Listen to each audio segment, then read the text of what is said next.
Hey guys, it's Melanie. Happy Sunday and welcome back to the last in-depth candle review of the day.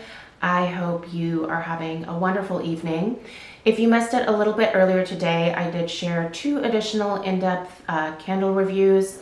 One was of Homeworks Under the Tree and the other was of Kringle Reserve Speakeasy. I will link both of those videos in the description box below this video here. Feel free to check those out if you are interested in either of those two fragrances. I'll also put a link to where to purchase the candle that we're talking about in this video, which is obviously Kringle Frosted Spice. I'll also plop my discount code in the description box. Feel free to use that if you want to save 15% off of your purchase at Kringle Candle. It usually works with a lot of the sales, not every single sale, but it definitely is going to work with these new holiday releases. So anyway, you guys, let's dig into Frosted Spice, which admittedly I was not crazy impressed with on Cold Sniff. I did share a first sniff impressions of all of the holiday fragrances when they were released and were kindly sent to me by Kringle as PR. And this one, I don't know, it just didn't really do it for me on Cold Sniff. It's definitely very spice forward, and on Cold Sniff I got a heavy dose of there is a peppermint note in here. And if you are familiar with my personal fragrance preferences, I typically don't love mint or peppermint fragrances. I don't know what it is. I know everybody loves peppermint. It just has never really been a fragrance note that I've personally enjoyed. And I really smelled it quite prominently in this fragrance on Cold Sniff.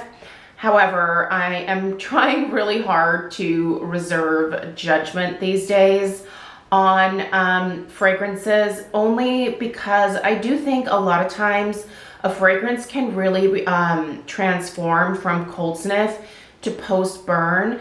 So this is a case here where I was so pleasantly surprised by how much this fragrance actually transformed once I lit it up. So we're gonna go through the usual review style here. I'll tell you guys a little bit about the fragrance by reading through the scent description.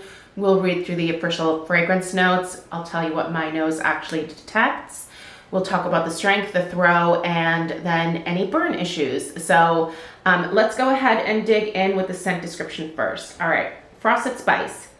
Crisp, cool, icy mint leaves meld with frosted pine boughs warmed with crushed cinnamon bark amid glittering notes of soft nutmeg and aromatic clove bud.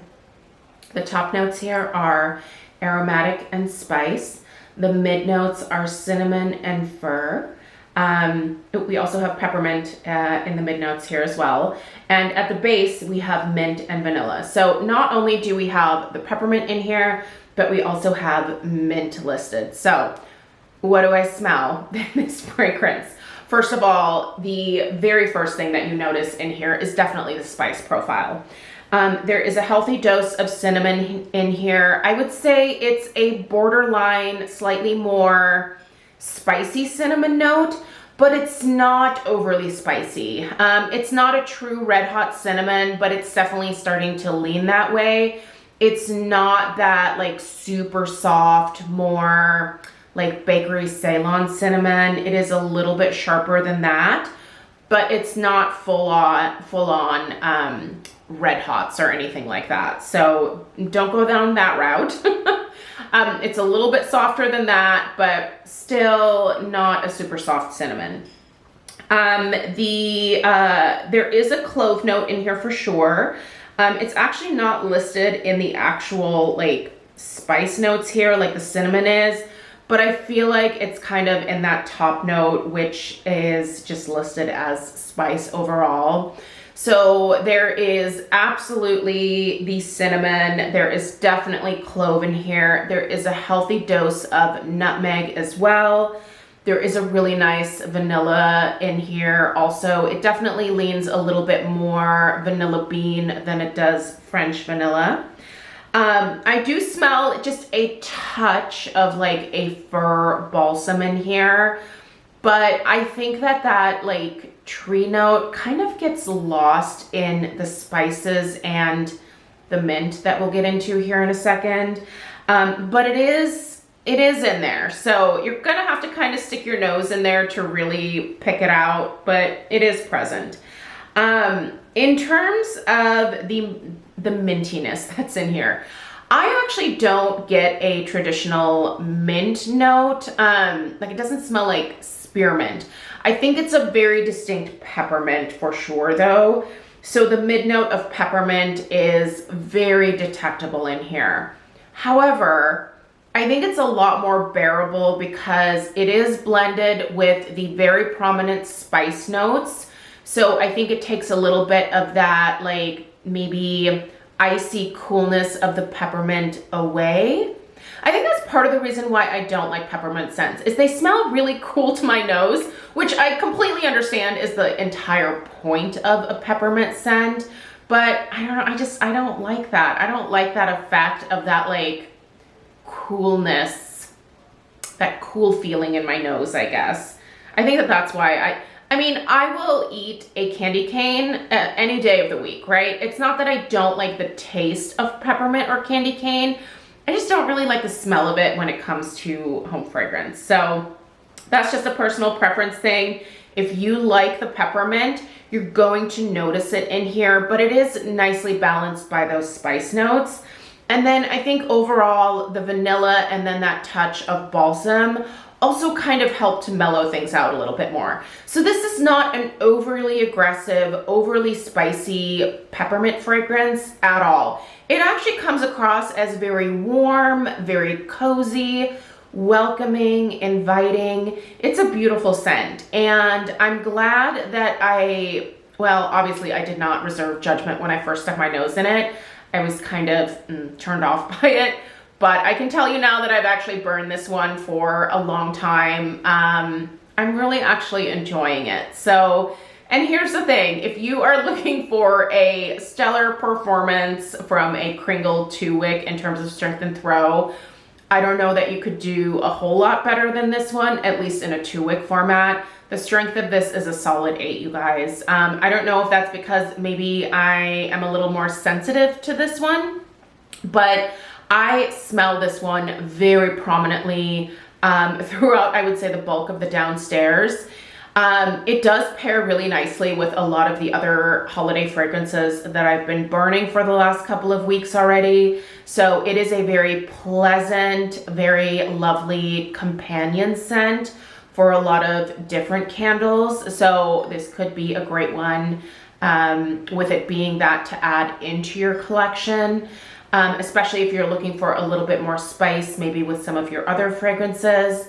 It's just really pleasant. Listen, I like this one a lot. Am I going to go ham and order like 3 or 4 of these? Probably not, but I'm just personally impressed and glad that I'm actually enjoying this one. So I'm gonna give this fragrance overall 2 thumbs up, despite the fact that when I first tried it, really wasn't my jam. So good stuff, definitely. It is a lovely fragrance. Strength and throw is good. Obviously with the strength of 8, it's usually gonna travel quite well along with that as well. So I'm gonna put the throw probably, I'll put that at an 8 as well. Listen, it almost fills the entire downstairs. Like I said, it is a candle that will travel, so be mindful about what else you pair it with.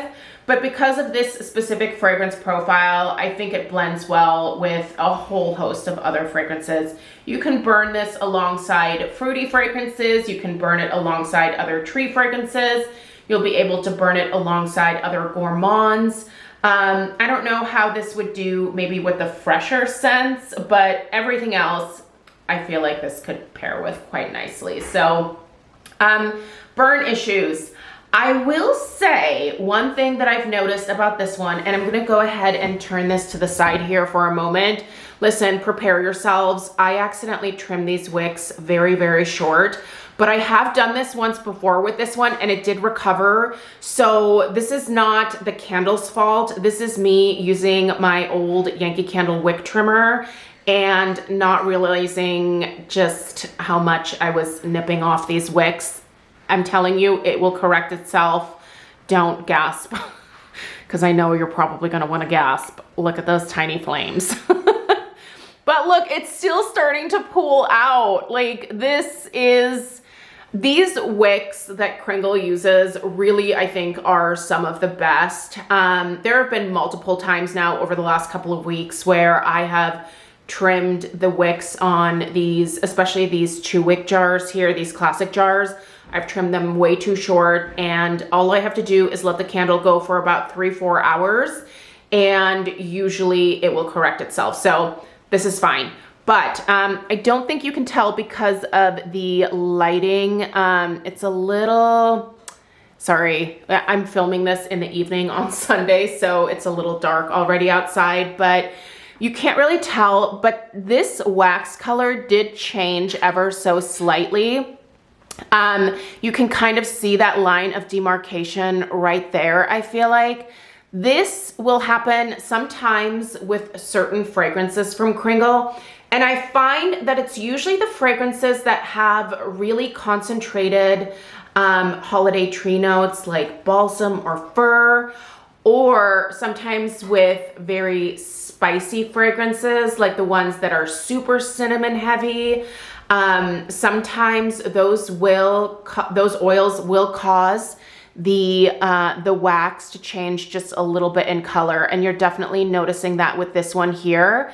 But it's not like there's soot in the wax, or there's no like remnants from the wicks, like that wick residue falling into the wax. That's not what it is. I think it's just the oils themselves causing the wax to become a little bit discolored.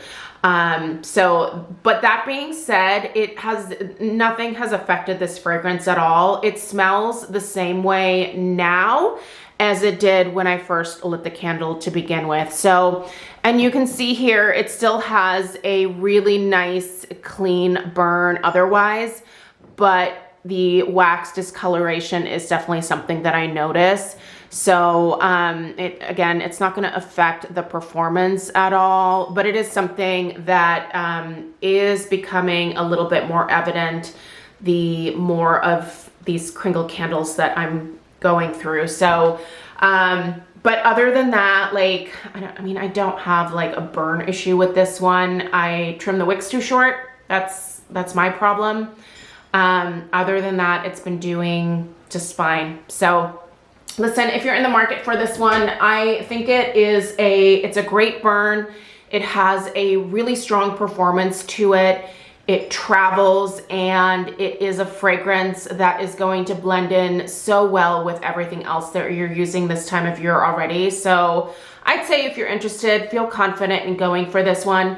It is available in a few different formats. You can purchase this one in the 3-wick, obviously the 2-wick large jar. There is the medium tumbler. You can also test this out in the daylights, as well as the wax melts if you're interested. You can check out all of those options with the link in the description box down below.